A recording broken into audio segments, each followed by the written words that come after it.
बाबा तुलसीदास जी ने बहुत सुंदर भक्ति का वर्णन किया है। प्रथम भगते संतन कर संगा, प्रथम भगते संतन कर संगा, दूसरे रते मम कथा प्रसंगा, दूसरी रते मम कथा प्रसंगा, दूसरी रते मम कथा प्रसंगा। पहली भक्ति है संतों का संग करो। संतों का संग करोगे तो क्या मिलेगा? सत्संग मिल जाएगा। संतों के संग को सत्संग बताया। दूसरी भक्ति, सत्संग में क्या मिलेगा? भगवान की कथाएं मिलेंगी और भगवान के चरित्रों का वर्णन होगा तो भगवान के प्रति प्रीति बढ़ती जाएगी। क्योंकि जाने बिना न होए प्रतीति और बिन प्रतीत होए न प्रीति, और प्रीत बिना न भगत तृणाई, जिम खगेश जल के चिकनाई। बिना जाने प्रीति नहीं होती और बिना प्रीति के भक्ति दृढ़ नहीं होती। इसलिए भक्ति को दृढ़ करना है तो भगवान की कथा सुनना है। भगवान की कथा सुनोगे तो भक्ति दृढ़ हो जाएगी। इसलिए भगवान कहते हैं, ये भगवान की वाणी है।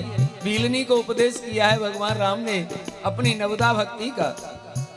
प्रथम भगते संतन कर संगा, प्रथम भगते संतन कर संगा, दूसरे रते मम कथा प्रसंगा, दूसरी रते मम कथा प्रसंगा। कहते हैं गुरुपद पंकज सेवा तीसरी भगत अमां, गुरुपद पंकज सेवा तीसरी भगत अमां, चौथे भगत मम गुण गण करें कपट तज गान, चौथे भगत मम गुण गण करें कपट तज गान। भगवान ने और भक्तियों का वर्णन किया तो वे बोले, जो हम अपने घर में बैठ करके मंत्र जाप करते हैं ना, वो भी भगवान की बड़ी भक्ति है। अगर आपको कोई अच्छे गुरु मिल जाएं, आप पर गुरु कृपा हो जाए और आपको मंत्र मिल जाए तो उस मंत्र का जाप किया करो बैठकर घर में। मंत्र जाप मम दृढ़ विश्वासा, मंत्र जाप मम दृढ़ विश्वासा, पंचम भजन सु वेद प्रकाशा, पंचम भजन सो वेद प्रकाशा, छठदम शील विरत बहु कर्मा, छठदम शील विरत बहु कर्मा, निरते निरंतर सज्जन धर्मा, निरति निरंतर सज्जन धर्मा, निरति निरंतर सज्जन धर्मा। भगवान के प्रति विश्वास और मंत्र का जाप, ये भगवान की पांचवी भक्ति है। छठवीं भक्ति बताई दम और शील, इंद्रियों का दमन करे और शील स्वभाव रखे, सारे कर्मों से विरत होकर के नित्य निरंतर सज्जनों वाले धर्मों को निभाए। और सातवीं भक्ति क्या है? सातम सम मोहि मय जग देखा, सातम सम मोहि मय जग देखा, मोते संत अधिक कर लेखा, मोते अधिक संत कर लेखा।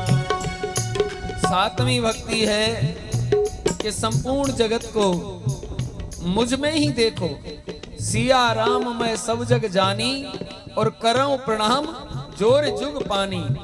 भगवान का स्वरूप देख करके संपूर्ण जगत को भगवान का स्वरूप समझो, और संत मिले तो उसे भगवान से भी ज्यादा बढ़ करके समझो। क्यों? संत में ऐसा क्या गुण है जो भगवान से भी बड़े हो गए? तो भगवान कहते हैं विप्र प्रसादात् धरणीधरोऽहम्, विप्र प्रसादात् कमलावरोऽहम्, विप्र प्रसादात् अजितः जितोऽहम्, विप्र प्रसादात् मम राम नामः। ये ब्राह्मण साधु संतों से ही तो मेरी पहचान होती है। ये घरों घरों में जाकर कहीं राम कथा, कहीं कृष्ण कथा, कहीं सत्यनारायण व्रत कथा, कहीं गुरुवार का उद्यापन, कहीं एकादशी की कथा, नाना प्रकार से मेरी लीला चरित्रों का वर्णन करते हैं। जगह जगह तीर्थों में जाकर के मेरी चर्चाएं करते हैं, इसीलिए तो मेरी पहचान होती है। अरे मैं इन्हीं के कृपा प्रसाद से इस धरती को धारण करता हूँ, चंचल शेष की सैया बनाता हूँ, चंचल लक्ष्मी को अपनी अर्धांगिनी बनाता हूँ और संपूर्ण संसार में विजय प्राप्त करके अजित नाम को धारण करता हूँ। सबको गति देने वाला मेरा राम का जो नाम है उसे सार्थक और सिद्ध करने वाले ये तपस्वी, योगी, यति, सन्यासी, ब्राह्मण ही हैं। अगर ये न होते तो आज मेरी महत्ता का वर्णन कौन करता, कौन मुझे जानता? क्योंकि भगवान को जानना कोई छोटी मोटी बात थोड़ी ही है। अजी पूरा जीवन बिताना पड़ता है कंदराओं में बैठकर, गुफाओं में बैठकर, हिमपत्तिकाओं में बैठकर, हिमालय की भूमि में बैठकर ध्यान धारणा समाधि तप निष्ठा पूर्वक उस परमेश्वर का ध्यान करना पड़ता है। 4 वेद, 18 पुराण, 6 शास्त्र, श्रुति स्मृतियों का पठन पाठन स्वाध्याय करना पड़ता है, तब जाकर उस परमात्मा की हल्की सी झलक पता चलती है। क्योंकि वेद भी पढ़ लोगे तो भी क्या परमात्मा को जान ही लोगे? वेद तो स्वयं ही कहता है नेति नेति, इतना नहीं है वो और भी है। कितना है? अरे अड़ो अड़ियान महतो महियान, अणु से भी ज्यादा अणु है और महान से भी ज्यादा महान है। तो हम तुमको तो सहज में ही परमात्मा की कथाएं मिल जाती हैं, बड़े बड़े शास्त्र पढ़ने पड़ते हैं इन कथाओं को जानने के लिए। इतना समय कहाँ है? यहाँ आकर बैठकर 2-3 घंटे में भगवान की कितनी कथा सुन लेते हैं। इतनी सुनते हैं कि जब तक सुनते रहते हैं तब तक तो खूब आनंद आता है। अगर पहले दिन की कथा को दूसरे दिन पूछ लिया जाए तो फिर बताने में 1-2 बात के अलावा शायद फिर आगे भी न बता पाए। अब कहें कैसी कथा सुनी? बहुत अच्छी कथा हुई, बहुत आनंद आया, बहुत अच्छा लग रहा था, सुनते जाएं सुनते जाएं। क्या सुना ये कुछ पता नहीं है, बहुत कुछ सुना, ओ भूल जाते हैं। अब इतनी सुंदर कथा जो अच्छी तरह से बैठकर यहाँ पर सुन रहे हैं, इसे भी सुनकर भूल जाते हैं, तो समझो इस ज्ञान को पाना कितना कठिन है। नायम आत्मा बलहीनेन लभ्य, ये हरि का मार्ग सूरवीरों का है, कायरों का नहीं है। इसलिए भगवान कहते हैं कि मेरी जो 9वीं भक्ति है उसे सुनो, और मेरी 8वीं भक्ति 9वीं भक्ति कैसी है?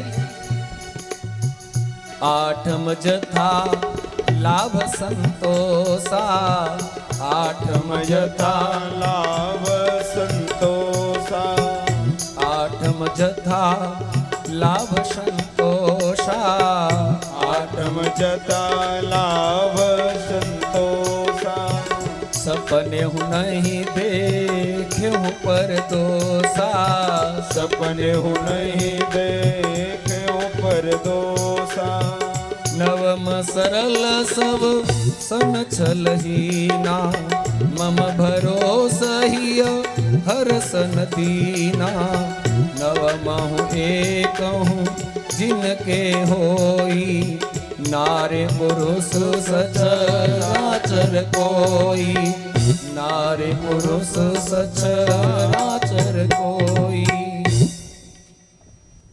9 में से एक भी जिसके अंदर होती है, चाहे वो स्त्री हो या पुरुष हो, कोई भी क्यों न हो, जिनके हृदय में ये 9 में से एक भी भक्ति होती है, मैं उसका कल्याण कर देता हूँ। हे भामिनी, तेरे अंदर तो ये सारी भक्ति है, इसलिए मैं तेरा कल्याण करने ही तेरे आश्रम में आया हूँ। ऐसा भगवान सबरी से कह रहे हैं।